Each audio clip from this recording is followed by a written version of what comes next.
नमस्कार, आप सभी का स्वागत है।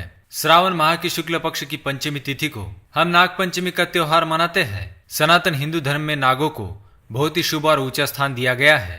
शिव जी गले में वासुकी नाग को धारण करते हैं और भगवान विष्णु शेष नाग पर विराजमान है। नाग देवता की मदद से ही समुद्र मंथन सफल हो पाया था। इसी कारण हिंदुओं में नागों की पूजा की जाती है, उन्हें प्रसाद चढ़ाया जाता है और उन्हें अत्यंत शुभ माना जाता है। नागों के देवता भगवान शिव को माना जाता है, इसलिए शिव जी के साथ ही उनके नाक पर भी जल और फूल चढ़ाए जाते हैं। माना जाता है कि इससे सर्पदोष से मुक्ति मिलती है। आज हम आपको नाग पंचमी की कथा सुनाने जा रहे हैं, जो गरुड़ पुराण में बताई गई है। एक समय की बात है, एक गांव में एक औरत दूध बेचा करती थी। उसकी एक ही पुत्री थी जो बहुत ही संस्कारी और सरल स्वभाव की थी। उसकी माँ का नियम था कि वह रोज दूध उबाल कर और उसे ठंडा करके अपने घर के आंगन में रखती थी और घंटी बजाती थी, और फिर जितने भी सर्प होते थे वो दूध पी लेते थे। उसने अपनी बेटी से कहा था, ये सर्प ही तुम्हारे भाई है, अगर मैं न रहूं तो तुम अपने भाइयों को याद कर लेना।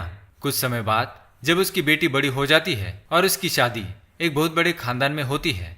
जिस गांव में उसकी शादी होती है उस गांव के मुखिया के 7 बेटे थे। उनके सबसे छोटे बेटे के साथ इसका विवाह हो जाता है। 7 बहुओं में छोटी बहू सबसे ज्यादा संस्कारी थी। उससे बाकी की बहुएं ताना मारती थी कि तेरा तो इस दुनिया में कोई नहीं। एक माँ थी और वो भी मर गई। ऐसा सुनकर भी वो किसी से कुछ भी नहीं कहती थी। अब श्रावण का महीना चालू हुआ था। सारी बहुएं बहुत ही खुश थी।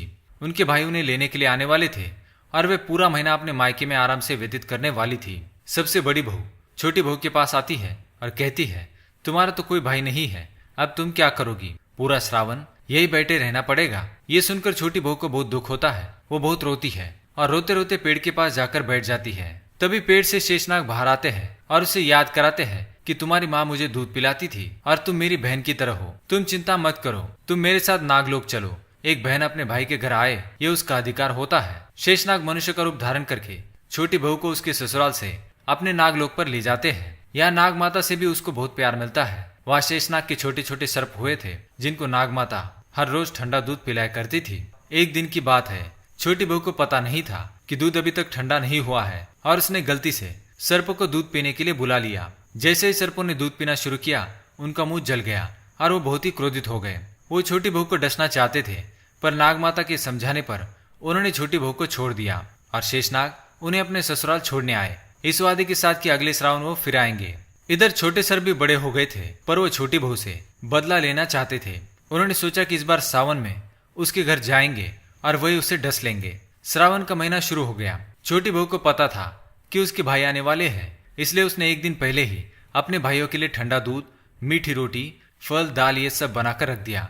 उसने अपने भाइयों के स्वागत के लिए घर के बाहर सर्प रंगोली बनाई और जैसे वो आए उन पर सुगंधित पुष्पों की वर्षा की। उन्हें कुमकुम का तिलक किया, फिर उन्हें ठंडा दूध, मीठी रोटी और फल खिलाए और अपनी गलती के लिए माफी मांगी। उसके बाद सर्प भाइयों को विश्वास हो गया कि उनका मुंह छोटी बहू से गलती से जल गया था, इसलिए सभी ने खुश होकर छोटी बहू को एक बहुत ही सुंदर मोतियों का हार दिया और वचन भी दिया कि जो भी तुम्हारी तरह प्रेम से ठंडा दूध पिलाएगा, हम उसे सर्प दोष से मुक्त करेंगे। तब से श्रावण माह की शुक्ल पक्ष की पंचमी तिथि को नाग पंचमी का त्योहार मनाया जाता है, जिससे सारी औरतें नाग देवता को भाई मानकर उनके लिए ठंडा दूध, मीठी रोटी, फल फूल आदि से उनकी पूजा करती है। तो दोस्तों, ये थी नाग पंचमी की कथा।